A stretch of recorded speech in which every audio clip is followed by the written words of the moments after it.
Please subscribe to my channel, hit the bell icon and never miss an update.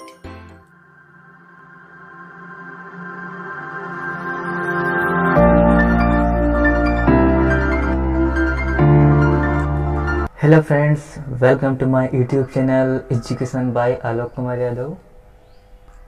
आज के हम इस video में एक्टिव एंड पैसिव वॉइस के sentence के बारे में चर्चा करेंगे। जैसा कि मैंने पहले वीडियो में एक्टिव एंड पैसिव वॉइस के प्रेजेंट इंडेफिनिट टेंस के बारे में बताया, और देन इस वीडियो में प्रेजेंट इंडेफिनिट के बाद पास्ट इंडेफिनिट टेंस के बारे में चर्चा करेंगे। प्रेजेंट इंडेफिनिट टेंस के बाद past indefinite tense, then the topic होगा एक्टिव एंड पैसिव वॉइस का पास्ट इंडेफिनिट टेंस। तो वीडियो को समझने के लिए अंत तक जरूर देखें। तो ऐसे वाक्य के अंत में ता था, ती थी, ते थे, ऐसे वर्ड्स आते हैं। तो इनको अफर्मेटिव में बनाने के लिए एक्टिव में सब्जेक्ट प्लस वर्ब की सेकंड फॉर्म प्लस ऑब्जेक्ट का प्रयोग करना पड़ेगा, एंड पैसिव में कन्वर्ट करने के लिए ऑब्जेक्ट को पहले और इसके बाद में was upon were plus verb के थर्ड फॉर्म और फिर बाय लिख के सब्जेक्ट का प्रयोग करना पड़ेगा। तो जैसे इस लड़के ने एक पत्र लिखा था, तो हमें इसका एक्टिव वॉइस बनाना होगा और पैसिव वॉइस बनाना होगा। तो हमें एक्टिव वॉइस हमें इस रूल से बनाना होगा और पैसिव में इस रूल से बनाना होगा। तो इस लड़के ने एक पत्र लिखा था, तो हम इसको सबसे पहले एक्टिव वॉइस का बनाते हैं। एक्टिव वॉइस का बनेगा ये इस लड़के अर्थात दिस बॉय। इसके बाद हमें वर्ब की सेकंड फॉर्म, तो यहाँ पे लिखा था, राइट का सेकंड फॉर्म रोट होता है। This boy wrote. इसके बाद ऑब्जेक्ट लिखना है एक पत्र। This boy wrote a letter,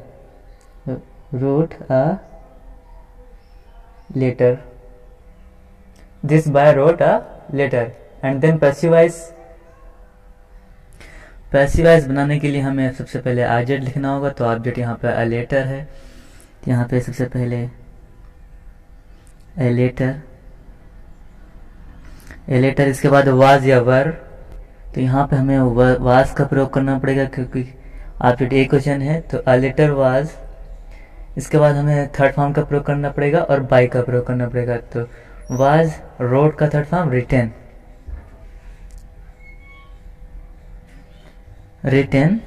इसके बाद बाय और फिर subject this boy.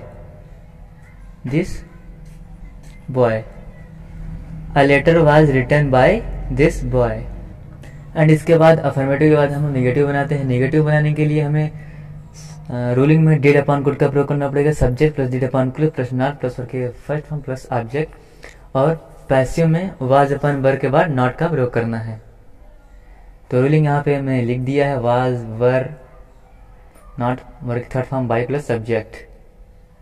And then example, जैसे तुमने मेरी सहायता नहीं की थी। तो इसका हमें एक्टिव एंड पैसिव बनाना होगा। एक्टिव बनाने के लिए subject plus did upon could का प्रयोग करना पड़ेगा। तो यू, यहाँ पे एक्टिव बन रहा है, यू डिड नॉट। कुड हम जब लगाएंगे जब सका, जब वाक्य में अंत में सका था या सकी थी या ऐसे वर्ड आते हैं तो हम कुड का प्रयोग करते हैं, लेकिन यहाँ पे हम डिड का प्रयोग करेंगे। यू डिड नॉट, वर्ब की फर्स्ट फॉर्म वर्ब सहायता करना हेल्प, एंड इसके बाद object me. You did not help me. इसका हम पैसिव बनाएंगे। ऑब्जेक्ट को हम यहां लाएंगे तो ये हो जाएगा आई। इसके बाद वाज या वर में से कोई एक लगाना होगा, तो हमें वाज लगाएंगे। आई के साथ हमेशा वाज लगाते हैं, तो आई वाज। और इसके बाद नॉट आया है तो नॉट का प्रयोग करेंगे। इसके बाद वर्ब की थर्ड फॉर्म है यहाँ पे हेल्प की, हमें वर्ब की थर्ड फॉर्म लिखना होगी। तो हेल्प्ड बाई। इसके बाद हमें सब्जेक्ट लिखना पड़ेगा, सब्जेक्ट यहाँ पे यू है तो हम यहाँ पे यू का प्रयोग करेंगे। I was not helped by you. And the next interrogative sentences, इसमें क्या करते हैं, डिड अपॉन कुड को पहले लिखकर और सब्जेक्ट, इसके बाद वर्ब और उसके बाद ऑब्जेक्ट बनाकर एक्टिव बनाते हैं। एंड पैसिव में क्या करते हैं कि हेल्पिंग वर्ब को पहले लिखकर अर्थात वाज वर्ब को पहले लिख देते हैं, इसके बाद ऑब्जेक्ट वर्ब की थर्ड फॉर्म और बाई प्लस सब्जेक्ट लिख देते हैं। तो रूलिंग आप यहाँ से लिख सकते हैं। इसके बाद मैंने एग्जाम्पल सीधे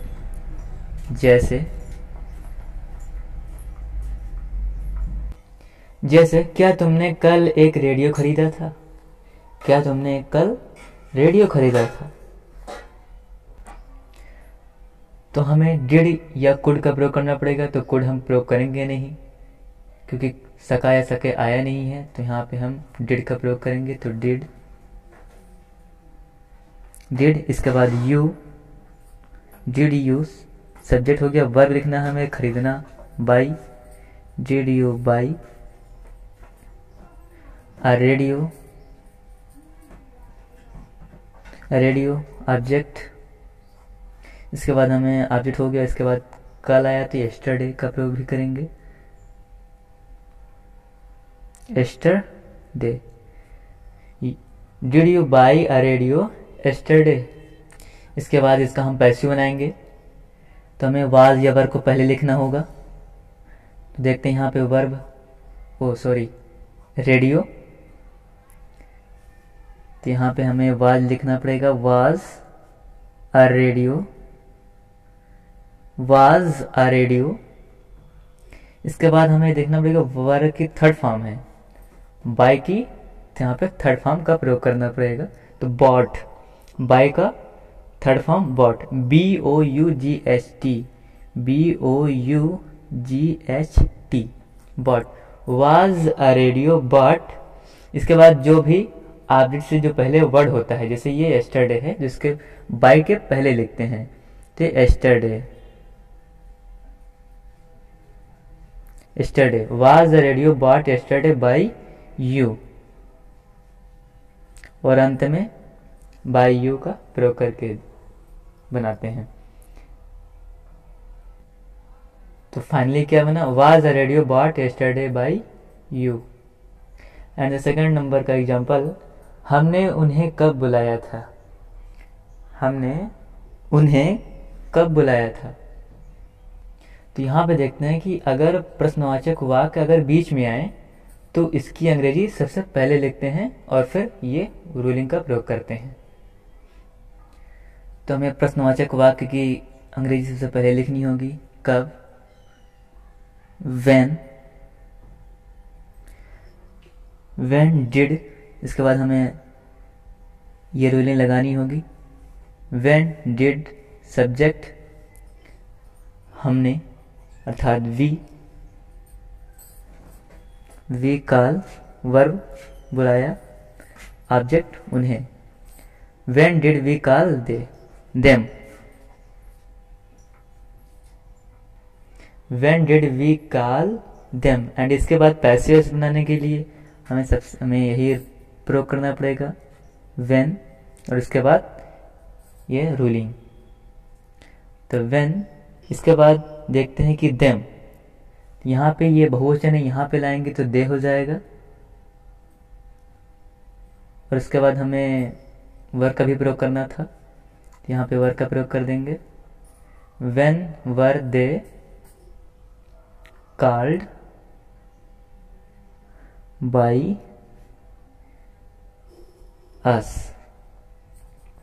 वर्ब की थर्ड फॉर्म का प्रयोग करना था तो कॉल्ड और बाई, इसके बाद वी का अस हो जाता है, बाई प्लस सब्जेक्ट। प्रश्नवाचक के वाक्य में अंत में साइन लगाना जरूरी है। प्रश्नवाचक वाक्य अर्थात में मार्क्स लगाना जरूरी है, इससे वाक्य इंट्रोगेटिव लगता है। तो ऐसे ही आप और एग्जाम्पल बना सकते हैं अफर्मेटिव, नेगेटिव, इंट्रोगेटिव और इंट्रोगेटिव सेकंड के, और खुद अभ्यास कर सकते हैं। सो आशा करता हूँ कि आपको यह वीडियो समझ आया होगा। So thank you for watching.